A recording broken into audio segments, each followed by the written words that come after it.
You ever hear a steel gate scream before sunrise? Because at 5:43 that morning mine did. The sound ripped through the dark like a wrench dropped on concrete, sharp and ugly, followed by the crunch of tires grinding over gravel that didn't belong to them. I was halfway through my first cup of coffee when the impact hit, rattling the kitchen window hard enough to shake dust from the frame. By the time I reached the porch, boots slamming against old pine boards, the smell of diesel exhaust and torn-up earth was already hanging in the cold Texas air.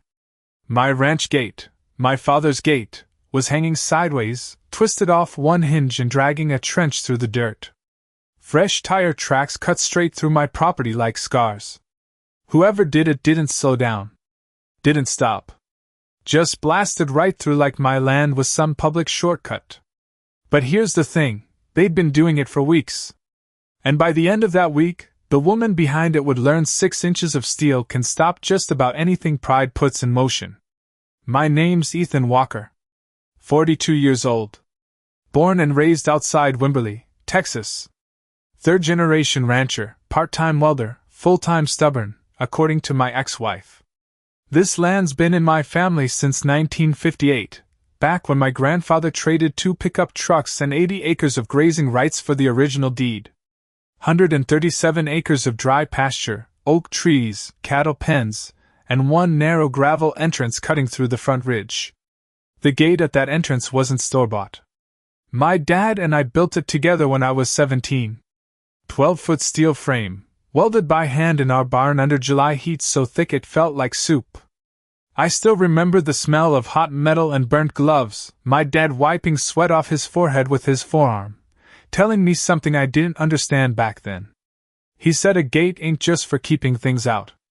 It's for reminding people where respect begins. Standing there that morning, staring at bent steel and broken hinges, I could hear his voice like he was right beside me. And what got under my skin wasn't the damage. Steel can be fixed. Posts can be reset. It was the disrespect. Somebody had decided my boundary didn't matter. That my land was just another road to cut through. The dust was still settling when I spotted it. White paint scraped across the edge of the gate frame. Bright white. Clean. Expensive. Not farm truck paint. Luxury paint. And I already knew whose SUV wore that exact color. Deborah Whitmore. President of Willow Creek Estates HOA. 53. Blonde, polished, always dressed like she was on her way to sell somebody a $500,000 house. And apparently she'd decided my ranch was now part of her neighborhood map. What Deborah didn't know was I'd spent the last 3 weeks watching, recording, measuring, waiting. Because sometimes the smartest revenge isn't loud. Sometimes it's buried 6 feet in concrete and covered by gravel. And she was about to drive straight into it. By 7 that morning, I had the gate laid flat in the barn, sparks jumping from my grinder as I cut away the bent hinge. The smell of hot steel mixed with old hay and machine oil, the kind of smell that sticks to your clothes and reminds you where you come from. My hands knew the work before my brain caught up. Measure. Cut. Weld. Same rhythm my father taught me 25 years ago. That gate had been standing for almost 2 decades without a problem. Through droughts, hailstorms, and cattle pushing against it in feeding season. But in the last 3 weeks, it had been hit 4 times. Not accidents. Not somebody getting lost. Intentional. I knew that because every time it happened, the tire marks followed the exact same path, cutting through my south pasture and shaving nearly 12 minutes off the drive from Willow Creek Estates to the county road. 12 minutes. That was all my privacy was worth to them. 12 minutes of convenience. I leaned the new hinge against the workbench and looked out across the property. The sun was climbing over the oak trees now, turning the grass gold. My cattle were already moving toward the eastern fence line, slow and calm, like nothing had changed. But things had changed. My father used to say land remembers. Every fence post. Every hoof print. Every cut in the dirt tells a story. And lately, my land had been telling me somebody thought they owned a piece of it. My dad, Frank Walker, believed in boundaries the way preachers believe in scripture. He built this ranch one paycheck at a time after coming home from working pipeline jobs all over West Texas. Worked 18-hour days, 6 days a week, saved every dime. By the time I was born, he had enough cattle to keep us afloat, and enough land to call it a legacy. When he died 6 years ago, the deed came to me. Along with every repair, every tax bill, every inch of responsibility. And I took that seriously. Because around here, land is not just property. It is family history written in dirt and steel. Around 8 o'clock, my foreman, Caleb Turner, rolled up in his dusty Ford truck, chewing on a toothpick like he always did. He stepped out, took one look at the gate, and shook his head. Caleb had worked this ranch with me for 11 years. White guy, 48, built like an oak stump and about as talkative. If Caleb said something, it mattered. He squatted by the damaged hinge and ran his hand over the scrape marks. White paint again, he said. Same vehicle. I nodded. Same woman. Caleb spat in the dirt. Deborah. Just saying her name tasted bitter. Deborah Whitmore had moved into Willow Creek Estates 4 years ago after her husband died and left her a real estate portfolio bigger than most ranches in this county. She got herself elected HOA president in less than 6 months and started treating the whole area like her personal kingdom. Perfect lawns. Matching fences. Complaint letters over mailbox colors. But her problem with me started last spring when she asked if I would sell 10 acres off my north line for what she called community expansion. I laughed in her face. She never liked that. And ever since then, it felt like every boundary on my ranch had become a suggestion in her mind. Caleb stood up and looked toward the gate entrance. You thinking what I think you are thinking? I wiped sweat off my hands and looked at the fresh tire tracks drying in the morning sun. Not yet, I said. But I am getting close. Because the truth was, I had already started planning. And Deborah Whitmore was driving straight toward it. Deborah. Whitmore had a way of showing up before you heard her coming, like perfume drifting into a room before the person wearing it. That afternoon, I got my first real look at her in 3 weeks when she rolled up to the ranch entrance in her white Escalade, polished so clean it reflected the sun like a mirror.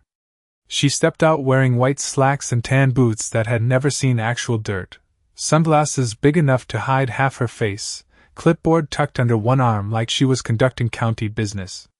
The smell of expensive perfume cut through the heat and diesel in the air, sharp and artificial against the honest smell of cattle and dust. She stood there staring at the gate I had just rehung, her eyes moving over the fresh welds like she was inspecting something she already owned. Ethan, she said, like we were old friends, you really should think about widening this entrance. Traffic flow has become an issue. I laughed once, short and dry. Traffic flow. On my land? Deborah smiled the way people do when they think patience is power. Willow Creek Estates has grown. Families need access. The county road gets congested around school pickup. This route makes sense. I leaned against the gatepost, feeling the rough grain of cedar against my shoulder. This route is private property.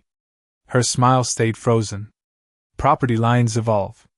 Easements happen all the time. That word hit me like gravel in my teeth. Easement.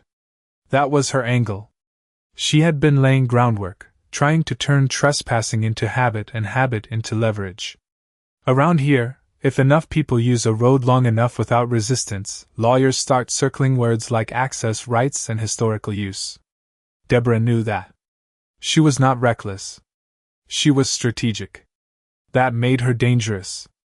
I stepped closer and pointed at the survey marker sunk in concrete beside the gate. Brass cap. County certified. This line has been here since 1989. She glanced at it like it was decoration.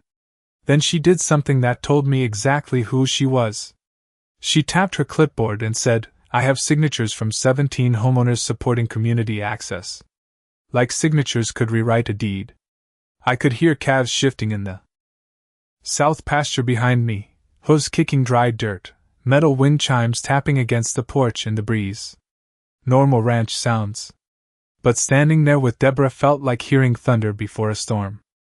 She took off her sunglasses, and that was the first time I saw it clearly. Not anger. Not frustration. Certainty. She genuinely believed she would win because she always had. Because in her world, rules bent for the people who enforced them. Last spring, when I refused to sell her my north acreage, she called it short-sighted. Said development was progress and holding on to open land was sentimental. What she meant was she could not control it. Caleb walked up behind me, wiping grease from his hands, and Deborah straightened like she hated having an audience. She handed me an envelope. Official HOA letterhead. Thick paper. Fresh ink. Community access proposal, it read across the top. Not a request.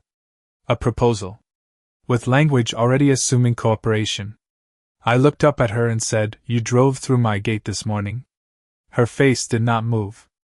I used an available route. "You broke my hinge." She adjusted her bracelet and smiled. "Then maybe your gate was too weak." That did it. Not because of the damage. Because of the arrogance. Because she said it like my boundary failing was the problem, not her crossing it. She got back into her Escalade, engine humming low and smooth, tires crunching over gravel as she pulled away. But not toward the county road. No. She drove straight through my ranch again, cutting across my pasture like she had already won. And this time, I watched the camera mounted in the oak tree catch every second of it. The next 3 days felt like watching termites chew through your porch one board at a time. Not loud enough to cause panic. Just steady enough to make you realize something important was being eaten alive. Every morning started the same. Coffee brewing before sunrise, boots on the porch, the smell of wet grass and feed corn hanging in the air. And every morning, fresh tire tracks. Sometimes one set. Sometimes 3. Cutting through my south pasture, right past the cattle trough, straight to the county road like my ranch had turned into some private neighborhood exit lane. The gravel by the gate was getting packed hard from repeated traffic, losing that loose crunch it had always had under truck tires. That sound mattered to me. Ranchers notice things like that. Ground changes. Gates sag. Animals act different. By Thursday, even the cattle were restless. They stayed farther from the road cut, nervous from engines passing where engines never belong. Caleb noticed it too. We stood by the fence line watching a silver Range Rover bounce over my pasture ridge like it was paved road. Willow Creek resident. New one. Caleb folded his arms and said, "She is spreading it." And he was right. Deborah had turned her shortcut into a community habit. Once one person ignores a line, others start thinking the line was never real. That was the real danger. Not the tire tracks. The normalization. That afternoon I drove into town and stopped by Murphy's Feed Supply. Small place. Been there 40 years. Smells like leather, fertilizer, and coffee that has been sitting too long. Half the county passes through there. That is where I heard it. Deborah had been telling people at the HOA meeting that I was considering opening my ranch road for community partnership. Partnership. That word almost made me laugh. She was building a story before she built the claim. Make it sound cooperative, make people comfortable, then act surprised when ownership gets blurry. That is how land gets taken in pieces. By the time I got back to the ranch, the heat was pushing 94 degrees, dry wind kicking dust against the barn walls. I pulled up and froze. My niece, Abby, was standing by the fence with her horse, Daisy. Abby was 16, lived with my sister over in Blanco, came by twice a week to ride. White kid, freckles, red hair, fearless on horseback. She looked pale. Ethan, one of those HOA people, almost hit Daisy. My stomach dropped. Apparently a black BMW had come flying through the pasture cut too fast, kicked gravel, spooked the horse, nearly sent Abby into the fence. No collision. No injury. But close enough. Close enough changes everything. I walked the tire path myself that evening, boots sinking into loose dirt, tracing every track. Range Rover. BMW. Escalade. More than one now. More than Deborah. The smell of hot rubber still lingered in spots where tires spun over dry ground. I crouched and touched the earth. My father used to say when people cross your line once, they are testing you. When they cross it twice, they think you are weak.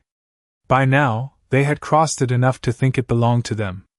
That night, just after dark, my phone buzzed. Security camera motion alert. I opened the footage and watched headlights cut through my gate at 9:17 p.m. Deborah's Escalate again. Slow this time. Deliberate. Like she wanted me to see it. Like she was reminding me who was winning. I watched her taillights disappear into the dark, and for the first time, I stopped thinking about fixing the gate. Because the problem was not the gate anymore.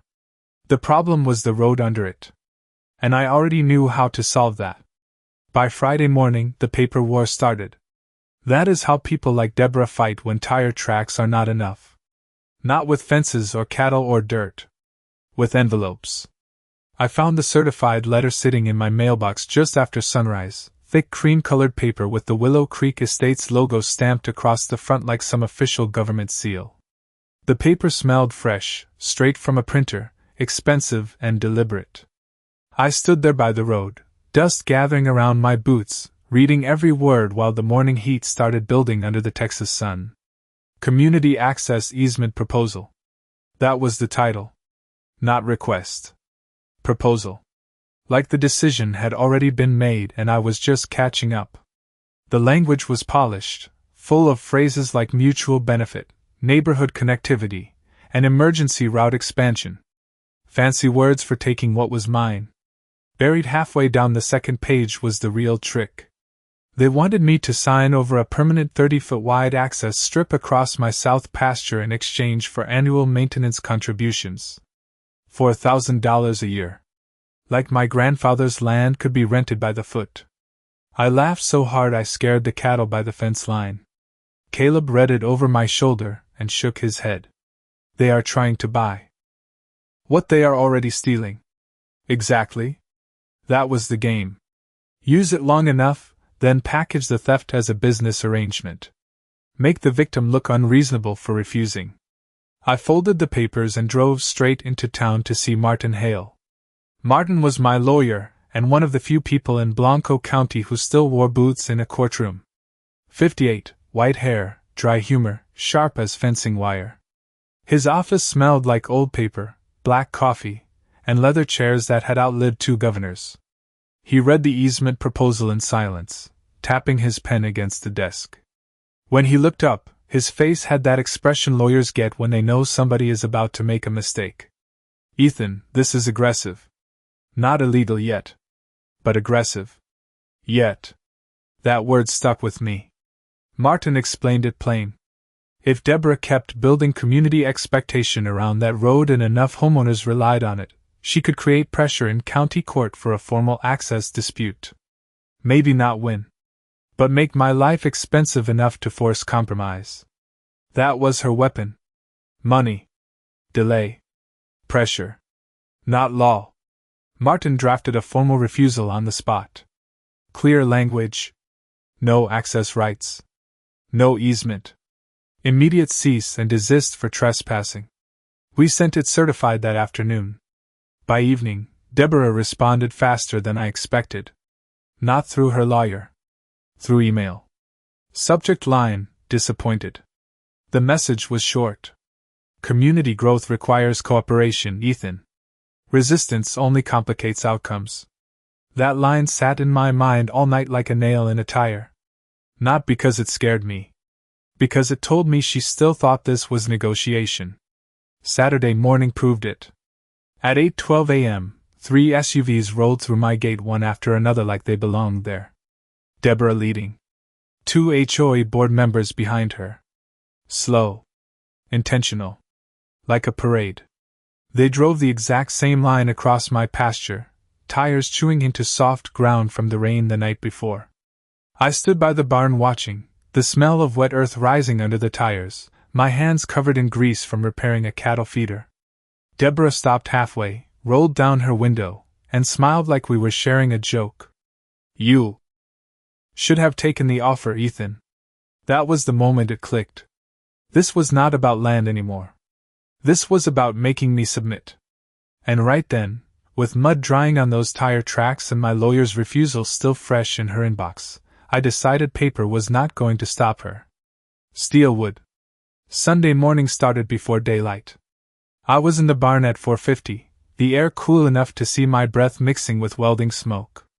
The smell of hot steel, grease, and damp concrete sat heavy in the space, familiar and steady, the kind of smell that makes a man think clearly. Caleb was there with me, coffee in one hand, measuring tape in the other, both of us standing over 6 steel bollards laid out across the shop floor like fence posts from the future. 6-inch Schedule 40 pipe. 1/4-inch wall thickness. Heavy enough to stop a truck dead without breaking the law or breaking the ground around it. Caleb tapped one with his boot and let out a low whistle.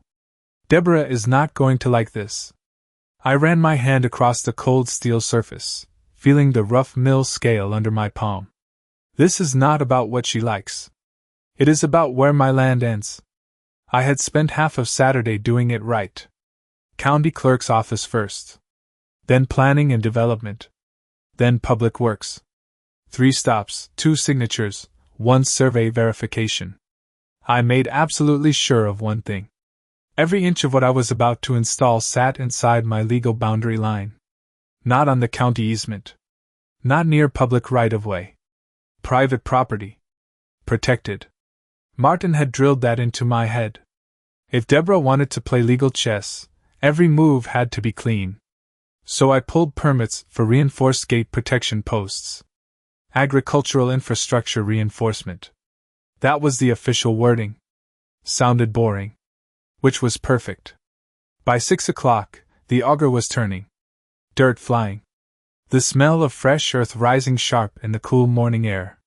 We dug 6 holes, each 4 feet deep, spaced evenly across the gate path, hidden just behind the cattle guard where tires naturally lined up. Concrete poured next. 80-pound bags mixed in the trough, thick and gray, locking steel into earth like roots. Once cured, those posts would not move. Not for a car. Not for an SUV. Not for pride. The trick was visibility. I did not want a wall. I wanted a lesson. So the bollards were retractable. Hydraulic sleeves, flush mounted beneath steel plates covered in gravel. Down, they disappeared. Up, they stood solid. Clean. Legal. Simple. I had built security systems for oil sites before. Same principle. Controlled access. Same remote switch. Different problem. Around noon, Abby showed up at the barn with sandwiches and looked at the setup. Her horse trailer kicked dust across the driveway as she climbed out, eyes locked on the steel. What is all this? I wiped sweat off my forehead with my sleeve and looked back at the ranch entrance. Insurance. She smiled, but there was tension behind it. She had not forgotten the BMW cutting too close. Neither had I. By evening, the concrete was curing and the steel plates sat perfectly level with the gravel.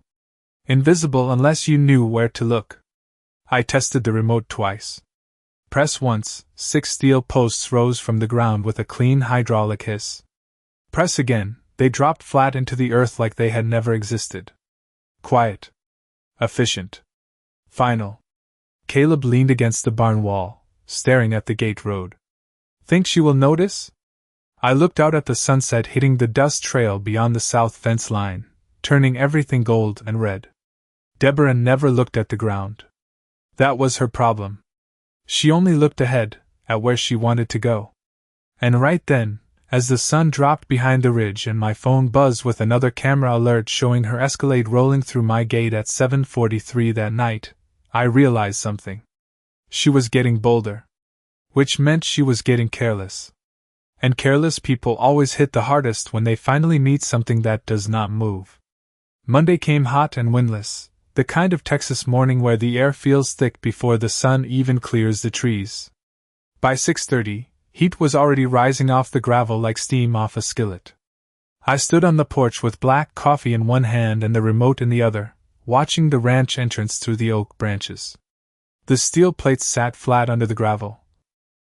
Invisible, blending into the road like they had always been there. You could drive over them and never know. That was the point. I was not building a trap. I was restoring a boundary. There is a difference. By 8 o'clock, my phone started buzzing. Camera alerts. Movement at the entrance.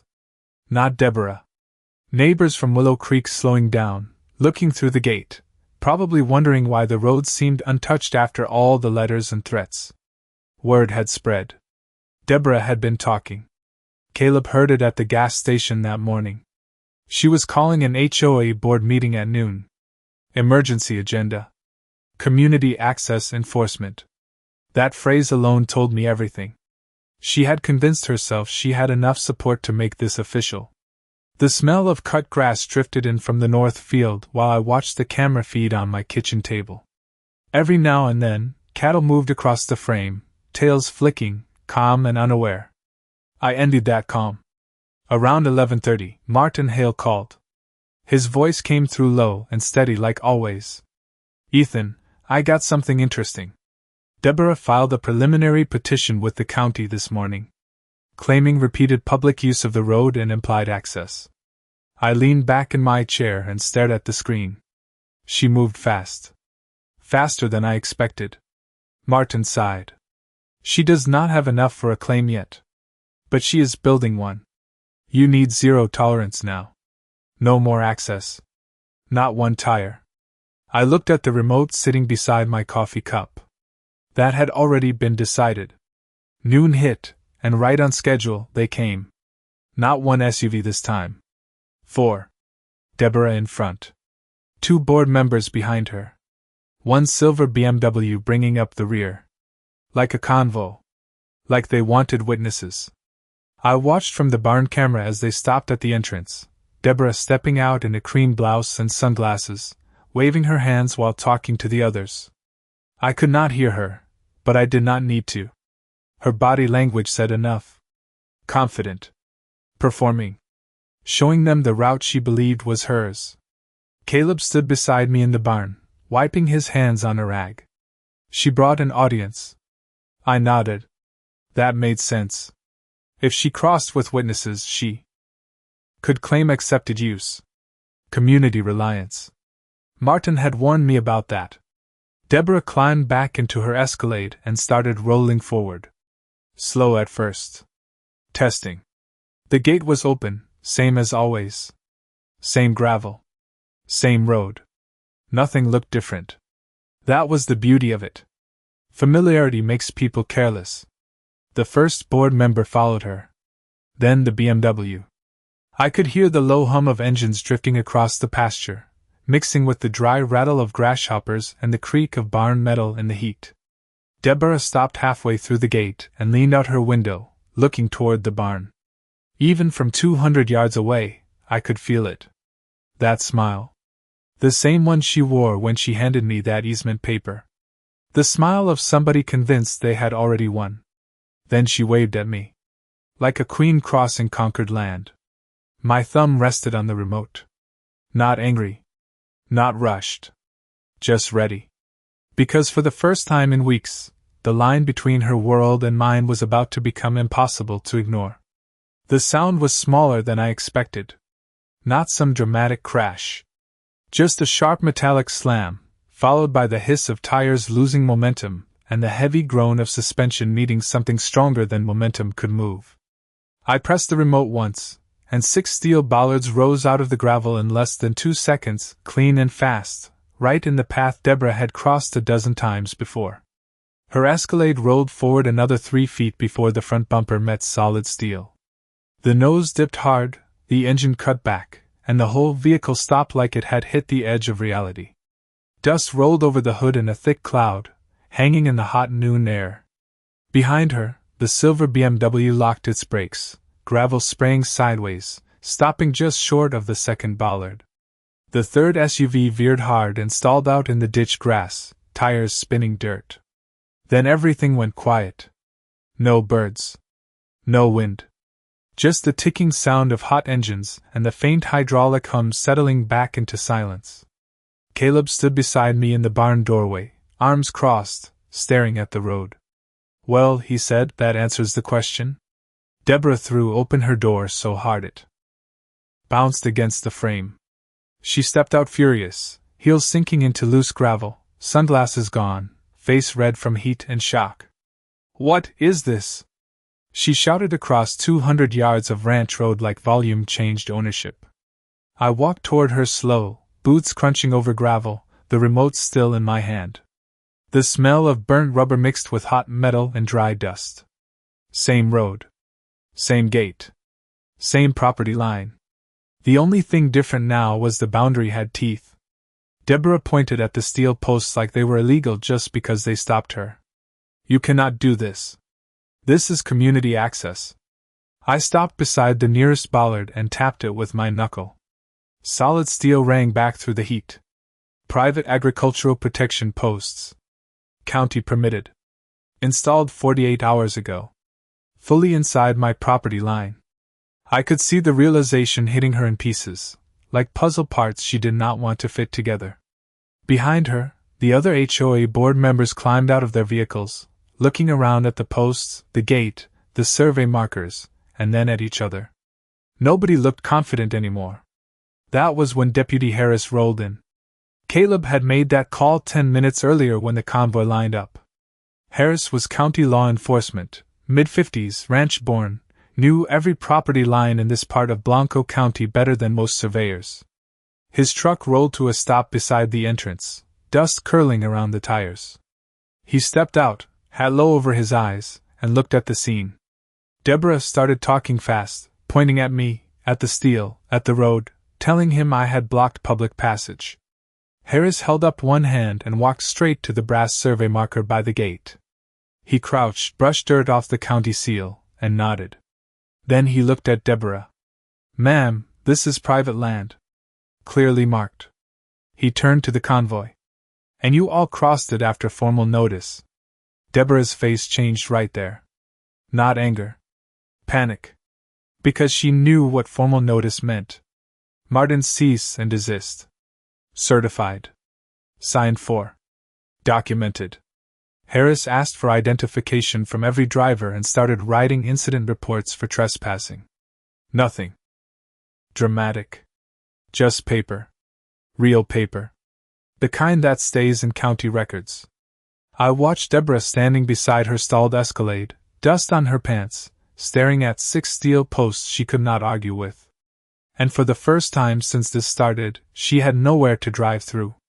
By Tuesday morning, the dust had settled, but the paperwork had not. That is the thing about real consequences. They do not arrive with sirens or shouting. They arrive in stamped envelopes, county filings, and repair invoices. The sun came up clean over the east pasture, throwing long gold light across the gate, and for the first time in weeks, there were no tire tracks cutting through my land. Just gravel. Untouched. Quiet. The cattle moved easy again, feeding near the south line like the tension had lifted right out of the dirt. Animals notice peace faster than people do. I stood at the entrance with a fresh cup of coffee, looking at the steel plates sitting flush under the gravel, invisible until needed. Caleb leaned against the fence beside me, chewing that same toothpick. County called this morning. Deborah withdrew her petition. That made me smile. Not because she lost. Because she finally understood. Martin called an hour later with the rest of it. Turns out the HOA board was not thrilled about getting cited for trespassing on private ranch land. Especially after seeing the camera footage. Every entry. Every unauthorized crossing. Timestamped. Documented. Martin said once the board realized Deborah had been leading them across private property after legal notice, they turned fast. Emergency meeting Monday night. Vote of no confidence. Deborah was out as president by 9:30. Just like that. Power leaves the same way it comes. On paper. The Escalade sat at a body shop in town waiting for repairs. Bent bumper. Cracked grille. Insurance had already opened a claim, but there was a problem. Private property violation voided part of her liability protection. Meaning the repairs were hers. Along with the damaged gate hinge from the earlier crossings. Along with the pasture damage. along with attorney fees. Martin was filing civil recovery by Friday. Nothing dramatic. Just numbers. Real. Expensive numbers. Around noon, I drove into Murphy's feed supply for mineral blocks and fencing staples. Same smell. Leather, fertilizer, burnt coffee. Same old men at the counter talking weather and cattle prices. But this time, when I walked in, conversation shifted. Not awkward. Curious. One of the guys laughed and said, "Heard Deborah found out what steel does to entitlement." I smiled and kept walking. Small towns run on stories, and this one had already outrun me. By Wednesday, Willow Creek Estates installed a new sign at their subdivision entrance. Community traffic must use county roads only. No ranch access. That one probably stung. Abby came by that afternoon with Daisy, riding the south fence line like she always had. No engines. No dust clouds. Just horse hooves and dry grass and the creak of saddle leather. She stopped by the gate and looked at me. Feels normal again. That word stayed with me. Normal. Funny how peace feels strange after weeks of pressure. That evening, as the sun dropped low and painted the gate orange, I ran my hand over the fresh welds on the hinge. Same steel. Same land. Same line in the dirt my father built all those years ago. But now it meant something different. Not because the gate got stronger. Because I did. My father was right. A gate is not just about keeping things out. It is about teaching people where respect begins. And sometimes, respect is not taught with words. Sometimes it is taught with patience, paperwork, and 6 inches of steel waiting under gravel. The gate closes smooth now. Quiet. Solid. And every morning when I hear nothing but wind moving through the pasture, I know the boundary is holding. Because Deborah thought the road was hers if she used it enough. Turns out, all she was ever doing was driving straight toward a line that was never hers to cross.